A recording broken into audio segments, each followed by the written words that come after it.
बच्चों, आज हम लोग पढ़ने वाले हैं 12th का बहुत इंपॉर्टेंट चैप्टर के बारे में। आज पढ़ने वाले हैं, आप हेडिंग से समझ गए होंगे। हेडिंग दिया हुआ है इनवर्स ट्रिगोनोमेट्रिक फंक्शन। ये भी फंक्शन का ही भाग है। फंक्शन जिसके बारे में लेबनीज ने पहली बार बताया था। इसको आगे बढ़ाते जब तक बढ़ाते गया, अनेकों तरह से उसके टाइप निकलते चले गए। उसी में एक प्रकार ये है inverse trigonometric function. 11th class में आप पढ़ चुके हैं ट्रिगोनोमेट्रिक फंक्शन, और हमें यहाँ पढ़ना है इनवर्स ट्रिगोनोमेट्रिक फंक्शन। हम थोड़ा सा इसके बारे में बात कर लेते हैं, इसके नाम के बारे में, कैसे आया, कौन लाया, इस सब के बारे में थोड़ा सा बात कर लेते हैं, तब आगे बढ़ते हैं।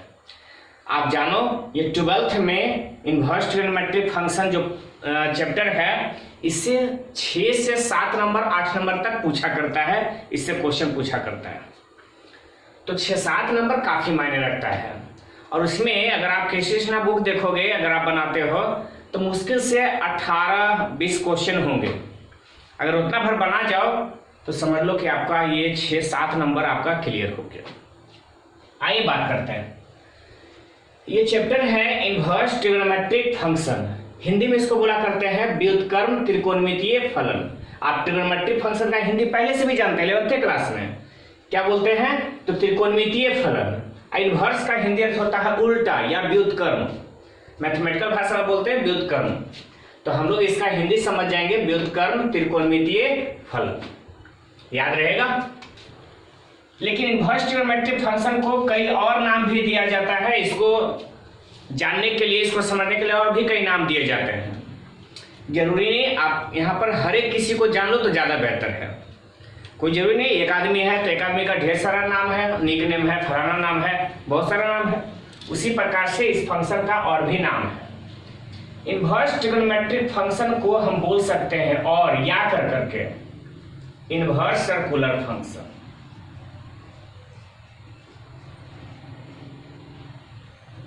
इनवर्स सर्कुलर फंक्शन याद रहेगा।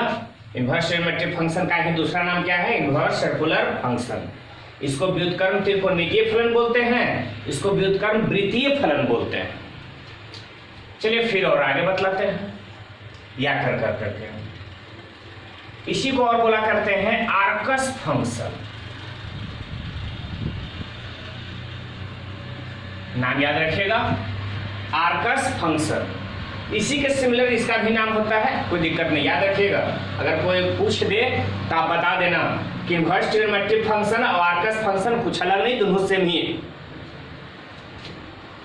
इसी को हम और बोल सकते हैं anti trigonometric function. Anti trigonometric function, ध्यान जरूर रखेंगे, एंटी ट्रिगोनोमेट्रिक फंक्शन। फिर बोलते हैं, ध्यान रखिएगा, सब एक ही नाम है। इनवर्स ट्रिगोनोमेट्रिक फंक्शन को ही इनवर्स सर्कुलर फंक्शन भी बोलेंगे, आर्कस फंक्शन भी बोलेंगे, एंटी ट्रिगोनोमेट्रिक फंक्शन भी बोलेंगे। वही ट्रिगोनोमेट्रिक फंक्शन का एंटी मतलब उल्टा, यहां भी उल्टा ही है, व्युत्क्रम ही है। इसी को हम और नाम दे सकते हैं साइक्लोमेट्रिक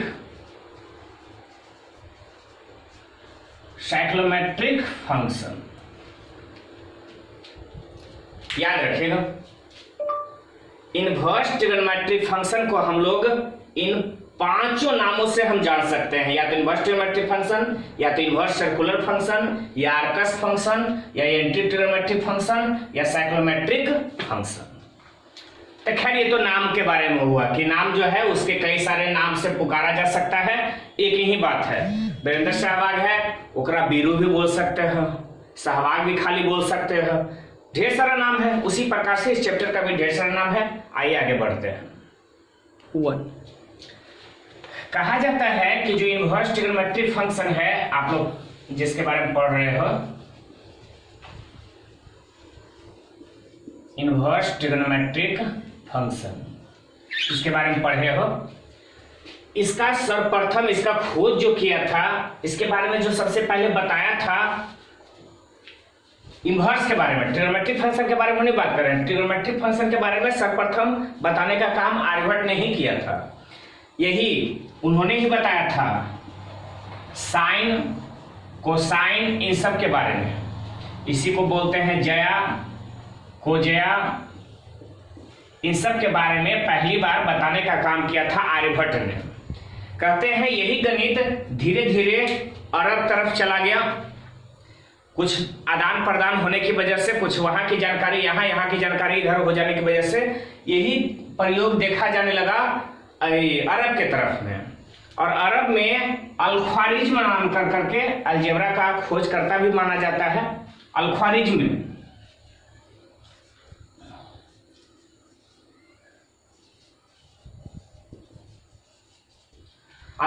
ने इसके बारे में इसके बारे में और डिटेल बताया। साइन के बारे में, कोसाइन के बारे में, इन सब के बारे में और भी बताया। अल-ख्वारिज्म ने बताया छेवों के बारे में, छेवों ट्रिग्नोमेट्रिक रेशियो के बारे में। लेकिन इसने सिर्फ इसके बारे में थोड़ा बहुत बात बताया। आगे चल कर करके कुछ और भी मैथमेटिशियन आए जिन्होंने कि इसको बढ़ाने का काम किया, और आप लोग जानते हैं इसके बारे में। तो हम ट्रिग्नोमेट्रिक फंक्शन के बारे में चर्चा न कर करके हम चर्चा करते हैं इन्वर्स ट्रिग्नोमेट्रिक फंक्शन के बारे में, कि इसको कौन खोजा, इसको सर्वप्रथम कौन लाया। तो कहा जाता है कि आर्क साइन 6 ट्रिग्नोमेट्रिक फंक्शन होते हैं। आपको याद होगा ट्रिग्नोमेट्रिक फंक्शन कितने होते हैं? 6। जो उसका इन्वर्स होता है उसके बारे में बात कर लेते हैं, छेवों के बारे में। तो पहला है साइन, अब दूसरा जानते हो कोसाइन, तीसरा जानते हो टेंजेंट, और चौथा जानते हो कोटेंजेंट। कोटेंजेंट पांचवा जानते हो सेकेंड, और छठा जानते हैं कोसेकेंड।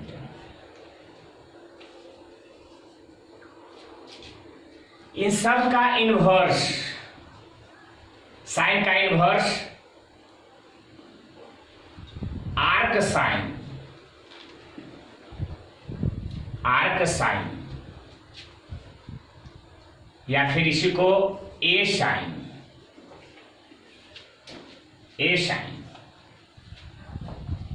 ए साइन बताने का काम किया डेनियल बर्नौली ने। कौन? याद रखना, सबसे पहले इन्वर्स समझाने का काम किया, इन्वर्स के बारे में बताने का काम किया डेनियल बर्नौली ने। तो अगर साइन का बर्नौली अगर इन्वर्स कहा तो साइन का बर्नौली क्या कहा इन्वर्स? कि आर्क साइन या ए साइन। ठीक है, अगर इसका इन्वर्स तो आर्क कोसाइन या ए कोसाइन।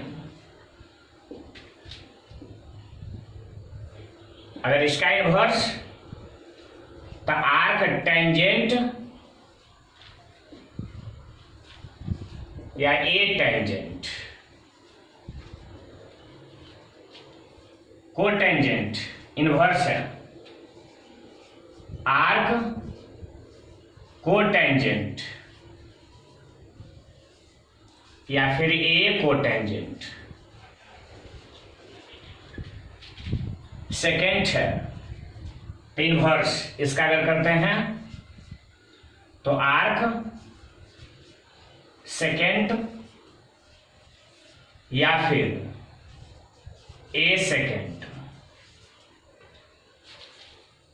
अगर इसका इन्वर्स तो आर्क कोसेकेंड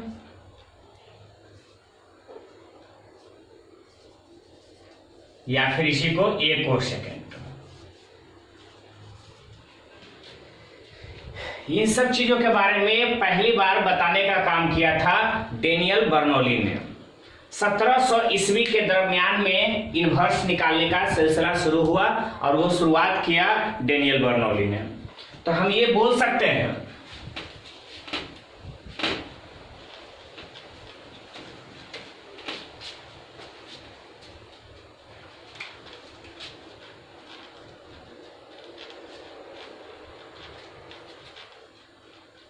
कि inverse trigonometric function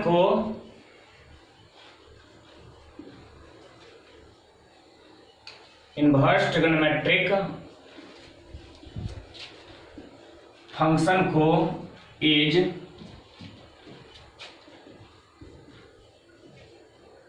introduced by Daniel Bernoulli.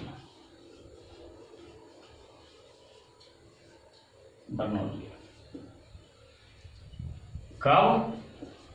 तो लगभग 1700 ईस्वी में। इनवर्स ट्रिग्नोमेट्रिक फंक्शन का सबसे पहले परिचय कौन दिया? Daniel Bernoulli. हिस्टोरिकल बातें हैं लेकिन थोड़ा सा जान लो तो अच्छी बात है। फिर कहा जाता है कि इनवर्स ट्रिग्नोमेट्रिक फंक्शन में कुछ इस तरह से नोटेशन आया।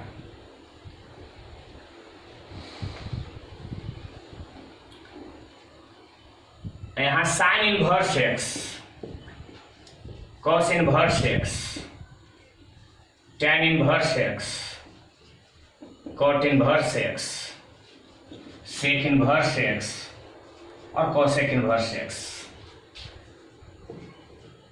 डिनोटेशन, ये जो डिनोटेशन है, डिनोटेशन इज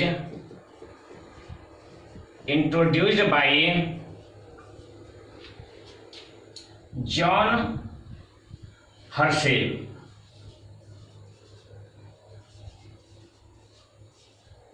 जॉन हर्शेल लगभग 1813 ईस्वी में। कहा जाता है कि डेनियल बर्नौली ने इसके बारे में खोजा लेकिन बहुत ज्यादा इसके ऊपर काम ना कर करके इस सब चीजों, बेसिक चीजें समझा करके इन्होंने काम अपना खत्म कर लिया। जॉन हर्शेल ने साइन एक्स के इनवर्स को इस नोटेशन से लिखने को कहा।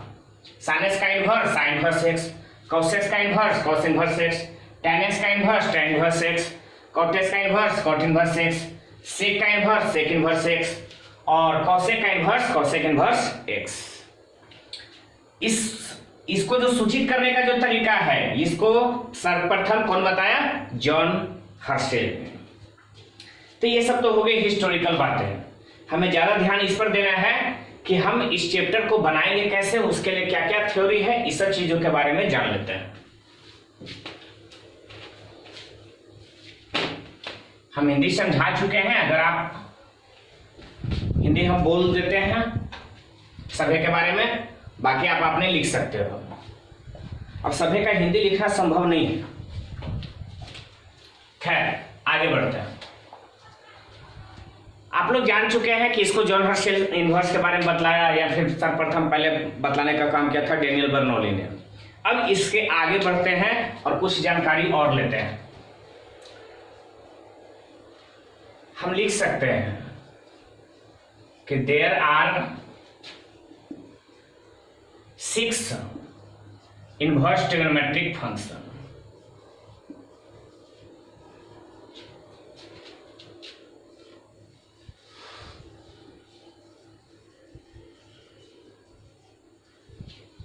इनवर्स ट्रिग्नोमेट्रिक फंक्शन कितने होंगे? 6। जानते हैं बारी बारी से। सबसे पहला बाई बराबर साइन इनवर्स एक्स, बाई बराबर साइन इनवर्स एक्स। इसी को हम लिखने का और काम कर सकते हैं आर्क साइन एक्स। दोनों एक ही चीज है, बाई बराबर साइन इनवर्स एक्स या arc sine x. Cos inverse x, इसी को लिख सकते हैं और आर्क कॉस एक्स। तीसरा है बाई बराबर tan इनवर्स एक्स, तो आर्क tan एक्स।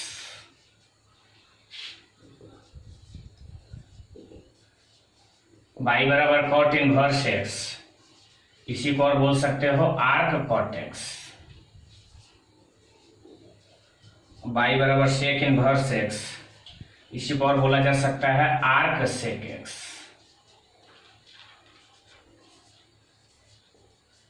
बाई बराबर कॉसेक इनवर्स एक्स, इसी को और बोल सकते हो आर्क कॉसेक एक्स। हम बात करते हैं इसी को और ए साइन एक्स भी लिखा जा सकता है, और करके लिखें तो गलत नहीं लिखना होगा, ए साइन एक्स। कई जगह पर ऐसा लिखा जाता है, दिक्कत नहीं है। इसको ए कॉस एक्स, ए टैन एक्स, ए कॉट एक्स, ए सेक एक्स और ए कॉसेक एक्स लिखे तो कुछ भी गलत नहीं होगा। ये तो हो गए 6 इनवर्स ट्रिग्नोमेट्रिक फंक्शन का नाम, डिनोटेशन कैसे लिखा करते हैं। लेकिन इसके बारे में हम ये जानेंगे कि आखिर इसका प्रयोग कैसे करते हैं, हमें इसके बारे में और क्या क्या चीज जान लेना चाहिए। आइए हम कुछ बातें और बेसिक चीज बतलाते हैं, इंपॉर्टेंट चीज।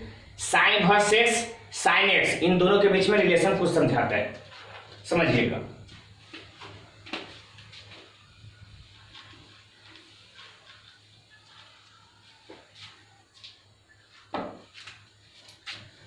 जो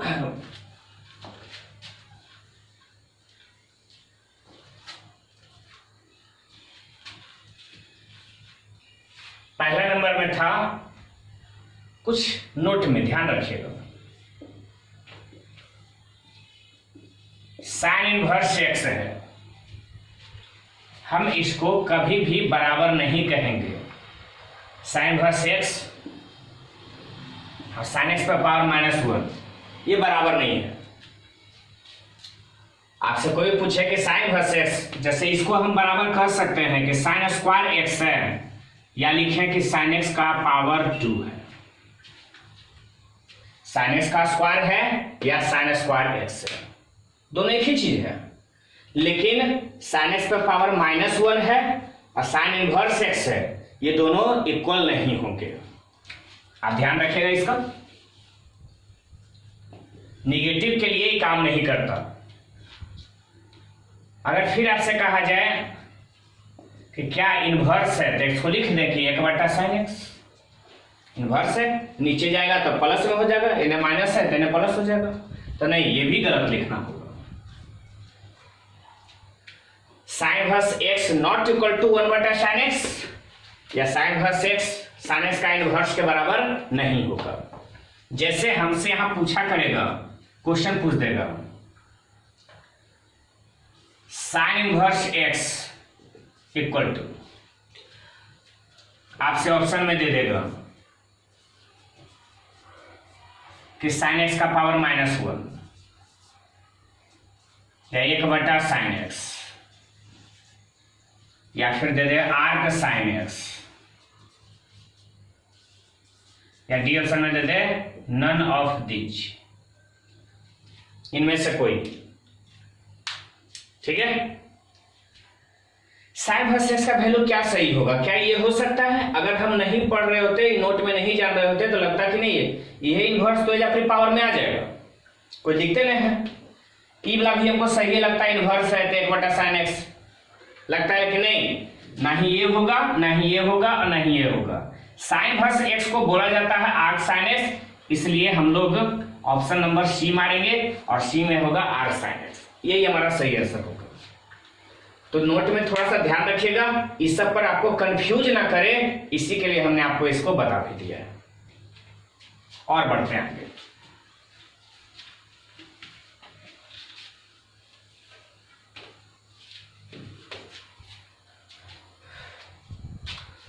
अब जरा बात करते हैं डोमेन और रेंज का। इनवर्स फंक्शन से रिलेटेड डोमेन रेंज क्या होता है उसके बारे में बात कर लेते हैं। तो अगर बाई बराबर, हम छोटा सा हेडिंग बना लेते हैं तब फिर चर्चा करते हैं। Domain and range of function, किसी फंक्शन का डोमेन रेंज क्या होता है उसके बारे में। तो इफ बाई बराबर एफ एक्स, मान लो कोई फंक्शन दिया गया है बाई बराबर एफ एक्स, हमें इसका डोमेन चाहिए, रेंज चाहिए। तो इसी प्रकार से है, अब जरा सोचो इसमें हम किसका वैल्यू रख सकते हैं खुद से, आप खुद ध्यान दीजिएगा। जैसे बाई बराबर मान लो एफ एक्स की जगह x square plus 2x plus 5 है, आप किसका मान रखोगे, y का? नहीं सर, आप x का मान रखोगे। x का मान रखोगे तब y का मान मिलेगा, x का मान रखोगे तब y का मान मिल जाएगा। तो यहाँ दो वेरिएबल है, वो x वेरिएबल है, वो y वेरिएबल है। वेरिएबल जिसको हिंदी अर्थ में बोलते हैं चर। तो यहाँ चर राशि दो है, वो x है वो y है, दोनों बदल सकता है, लेकिन दोनों में फर्क है। x जो है वो इंडिपेंडेंट वेरिएबल है, वेरिएबल है लेकिन इंडिपेंडेंट है, स्वतंत्र है। हम x का मान बदलने के लिए खुद से स्वतंत्र हैं, लेकिन x का मान जैसे ही बदलोगे तो y का भी मान जरूर बदल जाएगा। तो y का मान जो y वेरिएबल है वो डिपेंड करता है किसके ऊपर, x के ऊपर। x बदलेगा तभी y बदलेगा, अन्यथा नहीं बदलेगा। तो y को हम लोग बोलते हैं डिपेंडेंट वेरिएबल।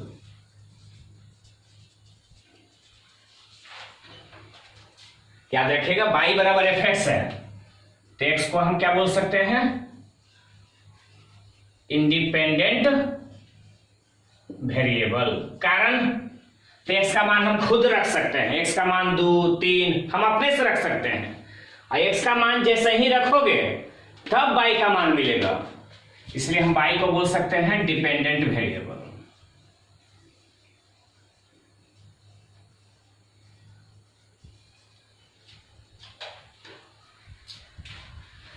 आप ख्याल रखिएगा जरूर, x को इंडिपेंडेंट वेरिएबल और y को बोलते हैं डिपेंडेंट वेरिएबल। फिर और आगे बढ़ते हैं।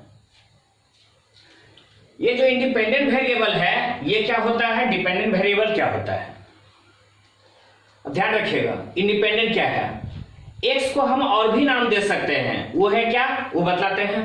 तो x को हम बोल सकते हैं इनपुट। y बराबर मान लो कि कोई फंक्शन है, फंक्शन कुछ और नहीं, operating system of machine, machine के कार्य करने की प्रणाली। एक्स स्क्वायर है यानी फंक्शन स्क्वायर करने वाला है, कुछ भी रखोगे तो स्क्वायर कर देगा, 2 रखोगे तो 2 के स्क्वायर, 3 रखोगे 3 के स्क्वायर। अब एक्स का मान कुछ भी रखोगे तो जो रखोगे उसको बोल देते हैं हम लोग इनपुट, और जो मिलेगा वो मिलेगा आउटपुट। इनपुट मतलब जो रखा जाता है, आउटपुट मतलब जो निकलता है, बाहर मिलता है। तो इंडिपेंडेंट वेरिएबल एक्स है, इसी को हम लोग और क्या बोल सकते हैं, इनपुट, और y को क्या बोल सकते हैं, आउटपुट। x को इनपुट और y को आउटपुट। ऐसी इनपुट को हम नाम देते हैं डोमेन।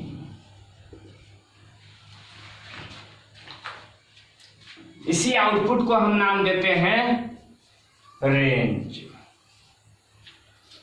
एक हम लोग ध्यान रखें, अगर इस सबका अगर किसी को हिंदी का प्रॉब्लम है तो हिंदी समझ लो। डोमेन जिसको हिंदी में हम लोग बोला करते हैं प्रांत, ठीक है।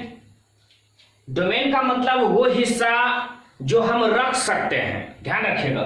किसी फंक्शन में डोमेन वो होता है जो हम रख सकते हैं, और रखने के बाद हमको फंक्शन अपरिभाषित न हो। अगर बात करें कि डोमेन क्या होगा तो हम लोग लिखेंगे कि फंक्शन में x का वह मान जिसको रखने पर फंक्शन अपरिभाषित न हो, वह सबका सब डोमेन कहलाएगा, ठीक है। ध्यान रखिएगा, डोमेन को हिंदी में बोलते हैं प्रांत। प्रांत मतलब जो हम रख सकते हैं वो है प्रांत, डोमेन, और जो हम दे सकते हैं वो है रेंज, यानी परिसर। इसको हिंदी में बोलते हैं कौन चीज, परिसर या परास, जो हम दे सकते हैं। जैसे हमरा सबके मान ले कि एगो जहाज दे दिए सर, अपने पास नहीं है तो उन्हें से कहां देगा, संभव है नहीं। इनपुट आप समझ सकते हो, रखना। इनपुट कुछ और नहीं, आप जैसे गेहूं पीसने वाली मशीन देखते हो तो आप डालते हो गेहूं ही डालते हो, और कंफर्म है निकलेगा आटा ही निकलेगा। तो जो गेहूं है उसका इनपुट हुआ, और जो आटा निकल रहा है वही हो गया आउटपुट। जो बाहर निकला वो आउटपुट, और जो डाल रहे हैं वो इनपुट। इंडिपेंडेंट स्वतंत्र, स्वतंत्र चर बोलते हैं, वेरिएबल को चर बोलते हैं, और डिपेंडेंट आश्रित चर। समझ तो गए। डोमेन मतलब प्रांत और परिसर किसका? तो फंक्शन का, यानी फलन का। आप समझ सकते हो फंक्शन को हिंदी में क्या बोलते हैं? फलन। अगर इतना के बारे में समझ चुके हो तो हम और आगे बढ़ते हैं। अब जरा सोच के देखो, अगर हम इसका इन्वर्स कर दें तो जैसे ही इन्वर्स करते हैं तो यह फिर इधर चलावेगा और ये इधर चला जाएगा। एफ जैसे ही इधर आ जाता है इन्वर्स हो जाएगा, इन्वर्स होगा तो सबका सब बदल जाता है। इन्वर्स होने पर कंडीशन यही होता है कि डोमेन रेंज में और रेंज डोमेन में कन्वर्ट हो जाता है। आइए फिर देख लेते हैं।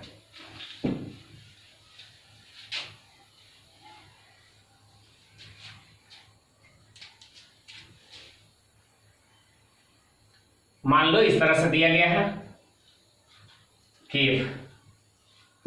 y बराबर F x, implied and implied. F को जैसे ही इधर ले आते हैं तो इनवर्स हो जाता है, तो एफ इनवर्स बाई, एफ इधर आ जाता है तो एफ इनवर्स बाई और बराबर में एक्स।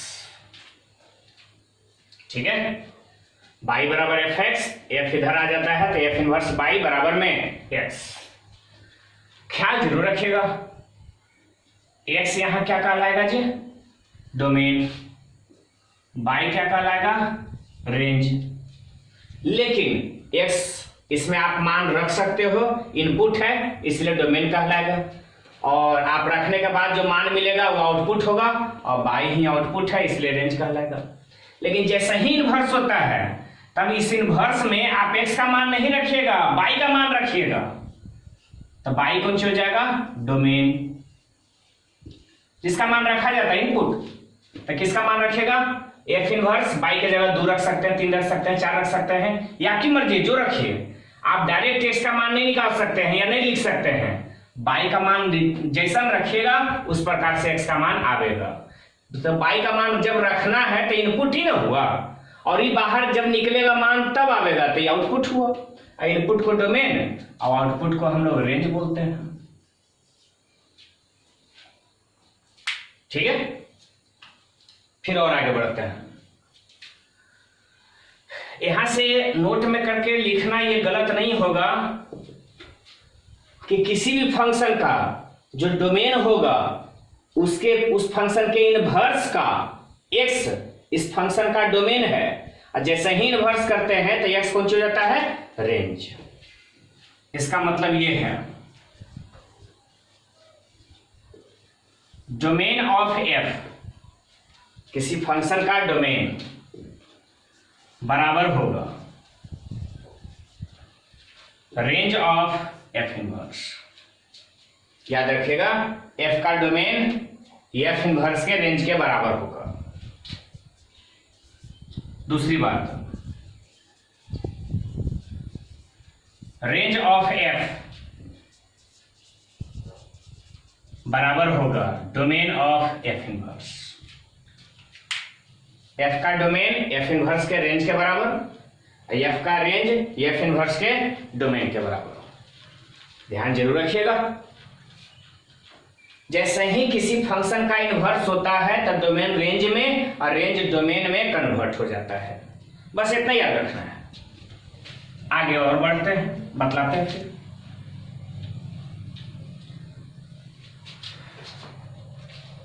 हम दरअसल जानना चाहते हैं कि किसी फंक्शन यानी इनवर्स ट्रिग्नोमेट्रिक फंक्शन में डोमेन रेंज कैसे निकाल पाएंगे।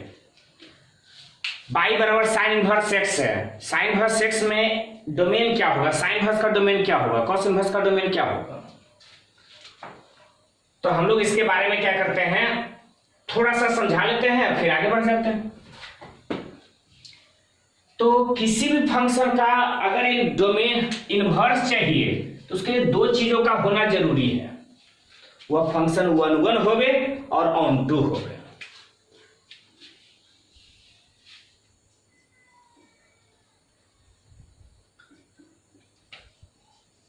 Inverse of any function is exist if function is 1 1 and onto. किसी फंक्शन का इनवर्स अस्तित्व उसका तभी रहेगा यदि वह फंक्शन 1 1 हो और ऑन टू हो। 1 1 रहेगा, ऑन टू रहेगा तो इनवर्स एग्जिस्ट करेगा, अन्यथा नहीं। अब सवाल उठता है कि सर 1 1 क्या है, ऑन टू क्या है? तो आप रिलेशन फंक्शन में इसके बारे में पढ़ चुके हो, रिलेशन फंक्शन में पढ़े हो 1 1 और ऑन टू के बारे में कि 1 1 फंक्शन क्या होता है, ऑन टू फंक्शन क्या होता है। तो चलिए हम समझाते हैं। हिंदी हम बोल दिए थे, ध्यान में रखना कि किसी भी फंक्शन का इनवर्स तभी निकल सकता है जब वो फंक्शन 1 1 भी हो और ऑन टू भी हो। अगर 1 1 ऑन टू नहीं होता है तो उस फंक्शन का इनवर्स नहीं निकल सकता है। फिर सुनाते हैं आपको।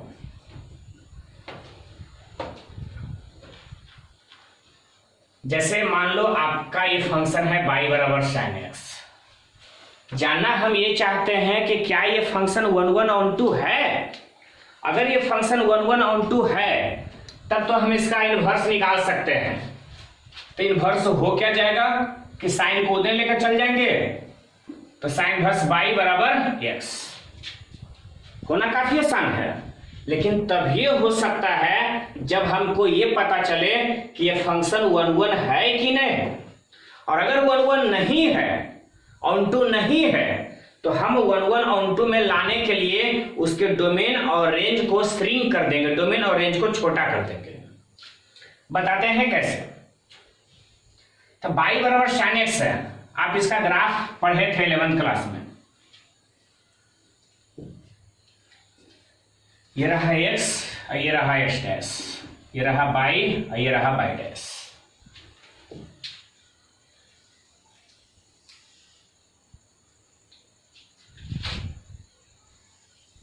ग्राफ का शेप यही होता है, ये जो होता है 0 π/2 पाई 3π/2 2 पाई माइनस π/2 माइनस पाई। यही ग्राफ होता है y बराबर sin x का। जहां तक ले जाना चाहें इधर भी जा सकता है, उधर भी जा सकता है। लेकिन ध्यान रखना, अगर हम चाहते हैं कि ये फंक्शन 1 1 हो, ऑन टू हो, तो उसके लिए एक चीज की जरूरत होती है।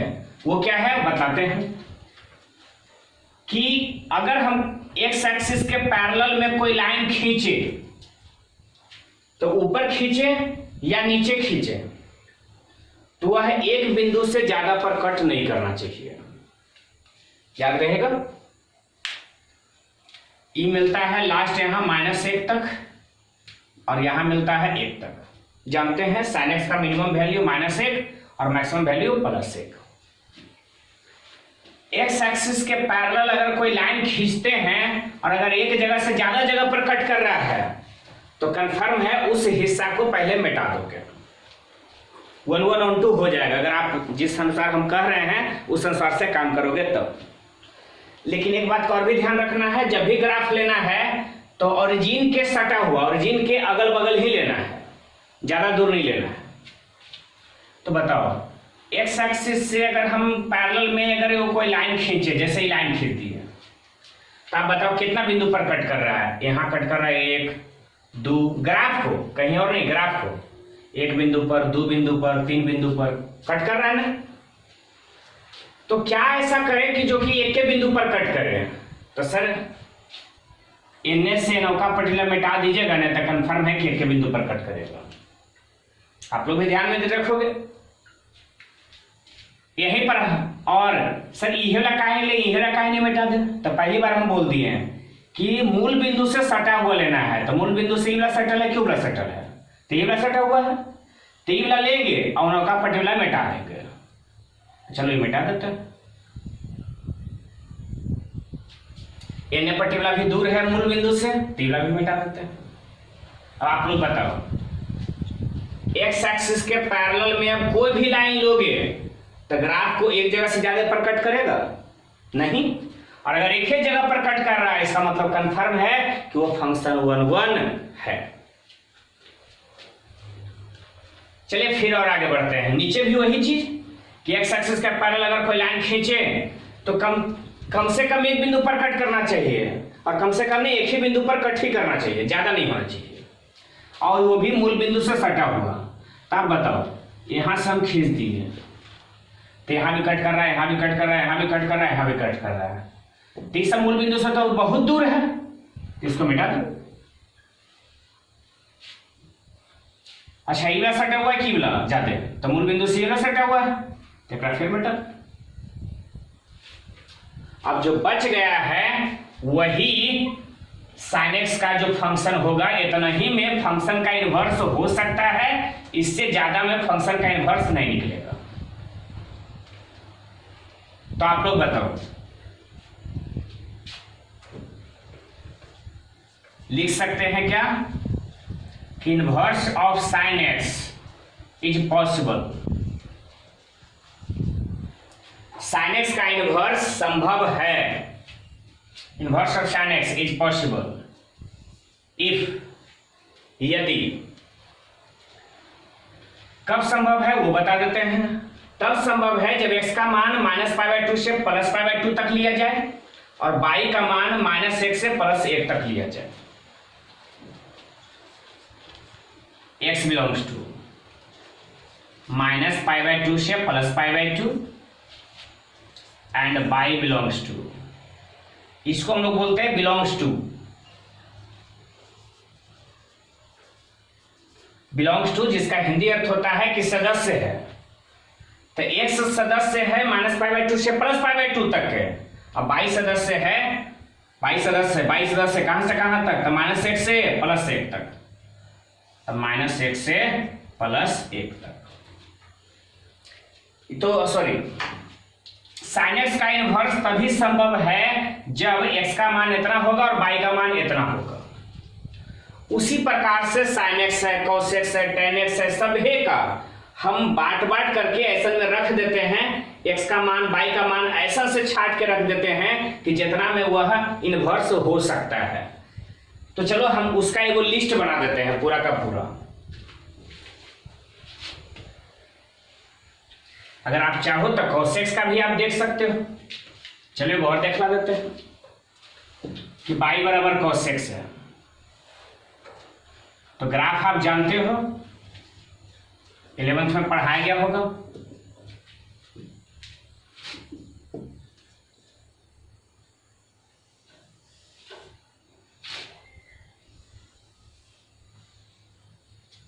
ये जो ग्राफ है इधर 0, यहाँ π/2, इधर पाई, इधर 3π/2, इधर 2π। इसी तरह से आगे बढ़ता है, इधर -π/2, इधर -π, इधर -3π/2।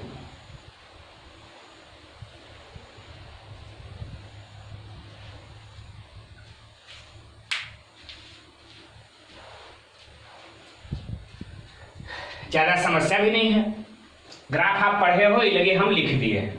फिर से एक ही बात है कि इस फंक्शन का हमको इनवर्स चाहिए, इनवर्स चाहिए तो फंक्शन का 1/2 होना जरूरी है, और 1/2 होने के लिए ये जरूरी है कि ग्राफ में अगर एक्स एक्सिस के पैरेलल कोई लाइन खींचे तो ग्राफ को मात्र एक ही बिंदु पर कट करे, और वह जो भी ग्राफ होगा तो वो मूल बिंदु यानी ओरिजिन के अगल बगल का होगा, ज्यादा दूर वाला नहीं लेना है।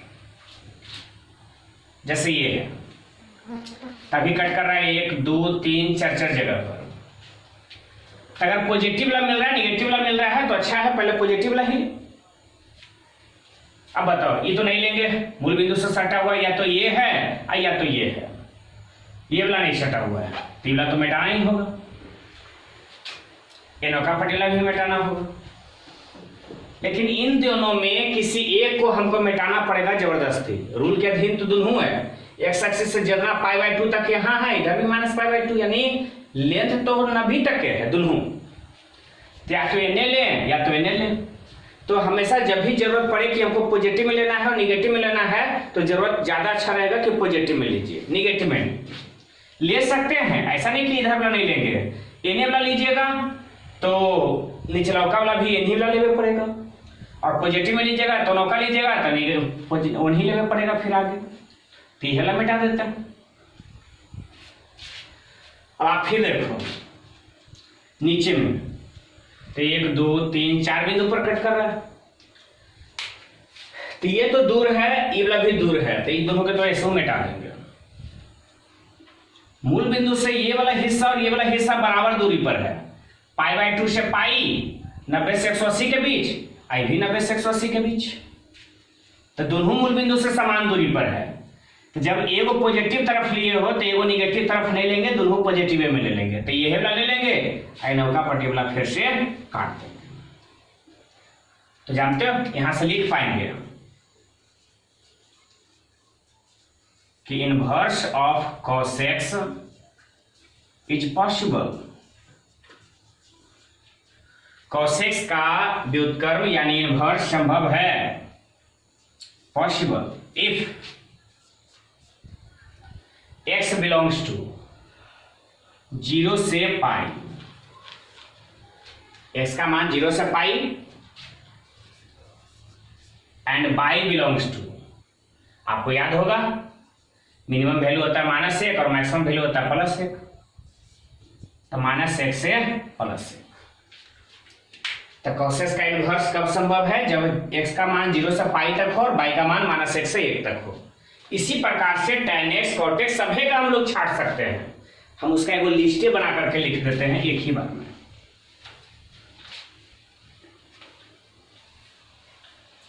कि ट्रिग्नोमेट्रिक फंक्शन का इनवर्स तभी संभव है जब x का मान इतना होगा और y का मान इतना होगा। हम लिख देते हैं कि इनवर्स ऑफ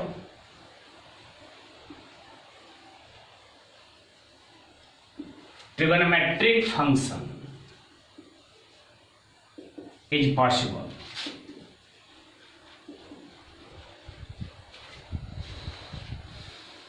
ट्रिग्नोमेट्रिक फंक्शन का इनवर्स संभव है।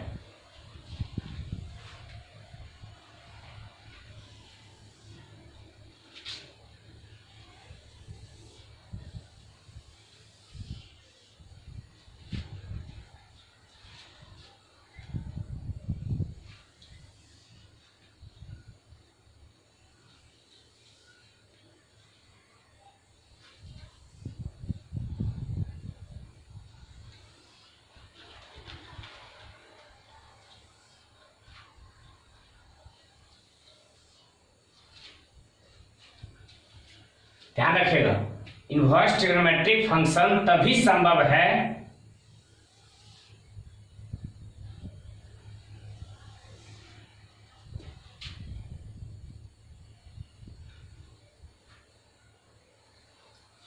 ध्यान जब उसका डोमेन जो है मतलब x का वैल्यू और रेंज जो है इसका मतलब y का वैल्यू इस प्रकार हो जाए। पहला नंबर में है y बराबर sin x,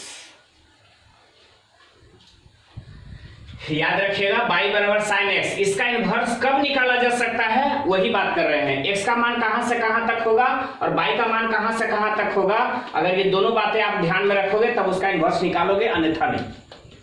तो y बराबर sin x है, x का मान याद रखिएगा, अभी थोड़ा देर पहले भी बताए थे कि -π/2 से +π/2 तक। अभी थोड़ा देर पहले ग्राफ बताए थे कि ऐसे बनता है, ऐसे ऐसे, तो इन्हें -π/2 तक, इन्हें +π/2 तक। एक्स एक्सिस पर, तो एक्स एक्सिस पर मान कहां से कहां तक लीजिएगा, -π/2 से +π/2 तक, और बाई एक्सिस पर इसका मान लीजिएगा -1 से +1 तक। आपको याद रखना है कि sin x का इनवर्स कब संभव, अगर पूछे कि sin x का इनवर्स कब संभव है, y बराबर sin x टेबल है, अगर इसका इनवर्स निकालना है तो x का मान -π/2 से +π/2 के बीच में होना चाहिए, और y का मान जब भी आना चाहिए तो -1 से +1 के बीच में आना चाहिए। अगर x से बड़ा आ जाता है y का मान, अगर x का मान इससे बड़ा लिया जाता है तो इसका इनवर्स नहीं निकलेगा। क्लियर? बाई बराबर cos x, तो अभी भी समझाए थे कि इधर ले लीजिएगा x का मान 0 से पाई तक, और cos x का तो आप जानवे करते हो, बाई का मान कहां से कहां तक, तो -x से +1 तक। रेंज का मतलब मिनिमम टू मैक्सिमम, तो cos x का मिनिमम वैल्यू -1 और मैक्सिमम वैल्यू +1। बाई बराबर tan x, तो x का मान कुछ भी रख सकते हैं, पूरा का पूरा रियल नंबर। r मतलब रियल नंबर, इसी को हम ऐसे भी लिखते हैं कि -∞ से +∞ तक। अब बाई का मान जब भी लीजिएगा तो tan x में रेंज जो लीजिएगा वो बता रहे हैं।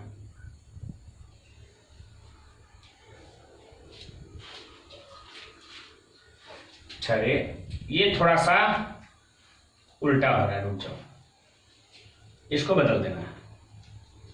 x का मान लिख देना है -π/2 से +π/2 तक, और भी ओपन में। अब बाई का मान यहां लेना है रियल नंबर, यानी -∞ से +∞ तक। इसको याद रखना है। बाई बराबर cot x है, ये सब याद रखना है, बतलाते हैं कब। तो 0 से पाई, इधर लेना है रियल नंबर। कहने का मतलब है कि बाई बराबर cot x, इसका इन्वर्स तब ही निकल सकता है जब x का मान यहां से यहां के बीच हो, 0 से पाई के बीच हो, और बाई का मान पूरा रियल नंबर हो। बाई बराबर sec x, तो ये होना चाहिए 0 से पाई, लेकिन छोड़ कर करके, π/2 को छोड़ कर करके, और इधर हो जाएगा -∞ से -1, यूनियन 1 से ∞। एक लास्ट है cosec x, इसमें हो जाएगा -π/2 से +π/2, लेकिन 0 को छोड़ करके। cosec x में 0 को क्यों छोड़ दिया गया? cosec 0 का मान अपरिभाषित हो जाता है, और डोमेन में x का वैसा मान नहीं लेते हैं जिस पर फंक्शन अपरिभाषित हो जाए। डोमेन में यानी x का वैसा मान हम लोग नहीं लेते हैं जिसमें कि फंक्शन अपरिभाषित हो जाए, और x बराबर 0 रखने पर अपरिभाषित हो जाता है, इसलिए हम 0 हटा देते हैं। ये माइनस नहीं है, इसको हम लोग पढ़ते हैं कौन सी, एक्सेप्ट। क्या पढ़िएगा? एक्सेप्ट, यानी छोड़कर, 0 से पाई, π/2 को छोड़कर, और इधर भी यही हो जाता है -∞ से -1, यूनियन 1 से ∞। तो ये तो हो गया। आप ध्यान जरूर रखोगे इस बात का कि अगर कोई भी पूछे कि बाई बराबर cos x का इन्वर्स निकल सकता है, कब? x का मान कहां से कहां तक होना चाहिए ताकि इन्वर्स निकल सकता है, तो आप बताओगे 0 से पाई। बाई बराबर cos x का इन्वर्स निकल सकता है कब? जब बाई का मान -1 से 1 के बीच में आवे, अन्यथा नहीं निकाला जा सकता है। चलिए ये बातें तो याद रखोगे ही रखोगे। मेन बात अब है, आपको ध्यान दिलाते हैं थोड़ा सा। आइए, मेनली रूप से इतना जो हम अभी इतना तामझाम जितना भी किए, सिर्फ एक चीज के लिए,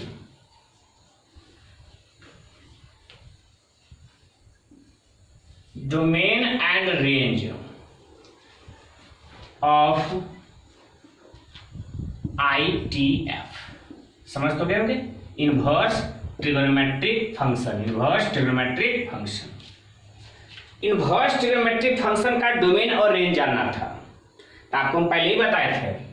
ट्रिगोनोमेट्रिक फंक्शन का अगर इन्वर्स कर दीजिएगा तो डोमेन रेंज में और रेंज डोमेन में कन्वर्ट हो जाएगा। यानी जो डोमेन में जब पढ़ रहे हो इन्वर्स कर देंगे तो रेंज में हो जाएगा, और जो रेंज में पढ़ रहे हो डोमेन में हो जाएगा। तो हम क्यों ना ऐसा करें कि चलो इन्वर्स ट्रिगोनोमेट्रिक फंक्शन लिख देते हैं।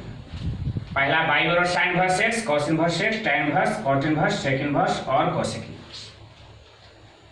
जैसे ही डोमेन कर दे रहे हैं तो डोमेन की जगह रेंज कर देते हैं, चेंज ही नहीं करना है, तो डोमेन की जगह रेंज कर देते हैं, रेंज की जगह डोमेन कर देते हैं, और रेंज की जगह डोमेन।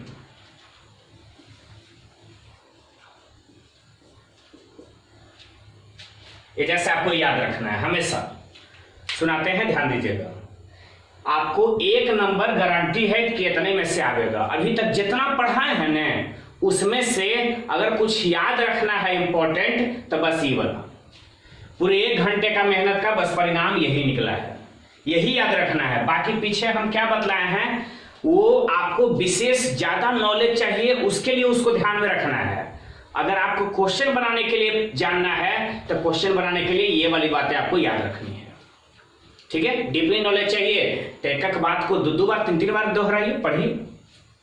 और वीडियो क्लासेज है तो कंफर्म है कि आप उसको दोबारा भी पढ़ सकते हो, तिबारा भी पढ़ सकते हो सकता है पहली बार में नहीं दूसरी बार में आपको ज्यादा क्लियर हो जाए, लेकिन तब जब आप क्वेश्चन बनाओगे तभी क्लियर होगा।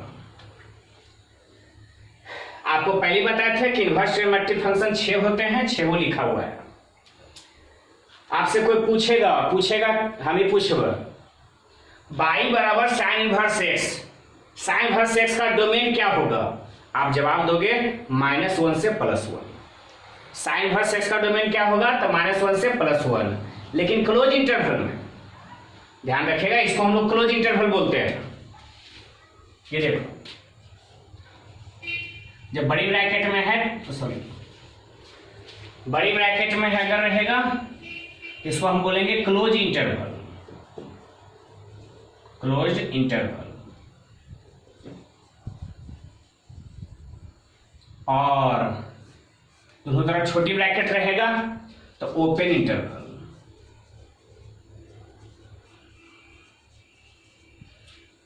ये क्लोज इंटरवल, ये ओपन इंटरवल। और अगर ऐसे रहेगा तो क्लोज ओपन इंटरवल, इसको क्या बोलोगे?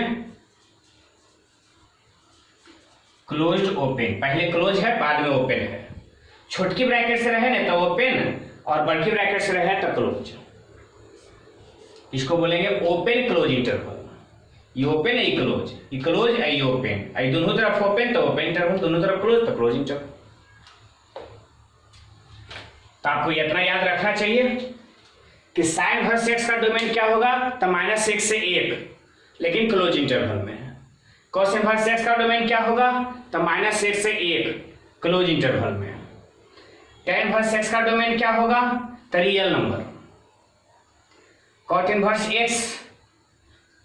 एक्स का डोमेन क्या होगा? तो रियल नंबर। रियल नंबर मतलब वास्तविक संख्या। वास्तविक संख्या -∞ से +∞ तक सभी संख्या लिया जाता है। सेक इनवर्स एक्स का तो -∞ से -1 तक यूनियन, इसका मतलब होता है और, इसको हम लोग क्या पढ़ेंगे? तो यूनियन।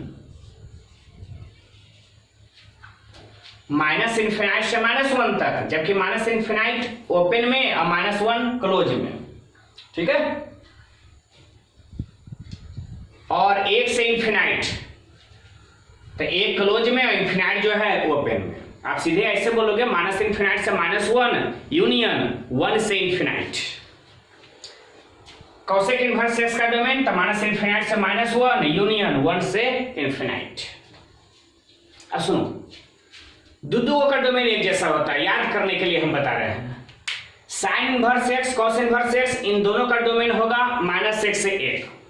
साइन इनवर्स एक्स का और कॉस इनवर्स एक्स का डोमेन क्या होगा? तो -1 से 1, क्लोज इंटरवल में। tan इनवर्स एक्स और कॉट इनवर्स एक्स, इन दोनों का डोमेन क्या होगा? तो रियल नंबर, यानी -∞ से +∞। tan इनवर्स एक्स और कॉट इनवर्स एक्स, इन दोनों का डोमेन क्या होगा? तो रियल नंबर, -∞ से +∞। सेक इनवर्स एक्स और कोसेक इनवर्स एक्स का डोमेन क्या होगा? तो -∞ से -1 और यूनियन 1 से इन्फिनिट। दोनों के same sine inverse cos inverse का domain same, tan inverse cot inverse का डोमेन सेम, और सेक इनवर्स कोसेक इनवर्स का डोमेन सेम होता है। अब रेंज की बात करते हैं। तो रेंज में 3 वो एक जैसा होता है, -π/2 से +π/2 साइन इनवर्स का भी, -π/2 से +π/2 tan इनवर्स का भी, और -π/2 से +π/2 कॉसेक इनवर्स एक्स का भी। याद रखिएगा, अगर हम पूछें कि किस किस इनवर्स ट्रिग्नोमेट्रिक फंक्शन का रेंज -π/2 से +π/2 तक होता है, तो आप जवाब दोगे साइन इनवर्स का, tan इनवर्स का, कॉसेक इनवर्स का। आइए उसको थोड़ा सा एक्सप्लेन करते हैं। अगर कोई पूछे कि साइन इनवर्स एक्स का डोमेन रेंज बताओ, तो साइन इनवर्स एक्स का तो -π/2 से +π/2 क्लोज इंटरवल में, बड़ी ब्रैकेट है तो क्लोज इंटरवल में। tan इनवर्स x का डोमेन बताओ, रेंज बताओ, तो -π/2 से +π/2 ओपन इंटरवल में है। और कोसेक इनवर्स x का रेंज बताने का कहेगा तो -π/2 से +π/2 क्लोज इंटरवल में, लेकिन 0 को छोड़कर। 0 क्यों छोड़ दिया जाता है? इसलिए क्योंकि यह अपरिभाषित मान देता है, इसलिए। याद रखोगे इतना चीज को? याद रखोगे -π/2 से +π/2 रेंज कितना कितना केकर तो साइन इनवर्स का, tan इनवर्स का, कोसेक इनवर्स का। -π/2 से +π/2 रेंज किसका? साइन इनवर्स का, tan इनवर्स का और कोसेक इनवर्स का। साइन इनवर्स का क्लोज इंटरवल में, tan इनवर्स का ओपन इंटरवल में और कोसेक इनवर्स का क्लोज इंटरवल में, लेकिन 0 को छोड़कर। अब रहा 0 से पाई, तो कॉस इनवर्स, कॉट इनवर्स और सेक इनवर्स, इन तीनों का रेंज होता है 0 से पाई। 0 से पाई किसका रेंज होता है? तो cos inverse, cot inverse, sec inverse. 0 से पाई किसका रेंज होता है? कॉस इनवर्स, कॉट इनवर्स और सेक इनवर्स। कॉस इनवर्स का जो रेंज होता है 0 से पाई क्लोज इंटरवल में, कॉट इनवर्स का जो रेंज होता है 0 से पाई ओपन इंटरवल में, और सेक इनवर्स का जो रेंज होता है 0 से पाई, तो 0 से पाई क्लोज इंटरवल में, लेकिन π/2 को छोड़कर। π/2 इसलिए छोड़ दिया जाता है क्योंकि पाई का मान अगर π/2 रख दो तो यह परिभाषित हो जाता है। हम बता सकते हैं कि 0 से पाई किसका होता है? 0 से पाई अगर हम बात करें कि किसका इनवर्स किस इनवर्स ट्रिग्नोमेट्रिक फंक्शन का ये रेंज है, तो cos inverse, cot inverse, sec inverse. Cos inverse में 0 से पाई क्लोज इंटरवल में, 0 से पाई ओपन इंटरवल में रहेगा तो कॉट इनवर्स, 0 से पाई क्लोज इंटरवल में लेकिन π/2 को छोड़ करके, तो ये हो जाएगा सेक इनवर्स। आइए अब और आगे देखते हैं। मूलतः रूप से अभी तक जितना पढ़ाए हैं उसमें से मेन ये था। अगर इसको याद कर लीजिए तो आप समझ लो कि इनवर्स ट्रिग्नोमेट्रिक फंक्शन का 4 पार्ट है, एक में एक पार्ट आपका कंप्लीट हो गया। 1 नंबर आपको गारंटी है इतना ही से पूछेगा। अब मूलतः रूप से रह जाता है खाली इनवर्स ट्रिग्नोमेट्रिक फंक्शन का फॉर्मूला। आइए बतलाते हैं, फॉर्मूला बतलाते हैं फिर से अगले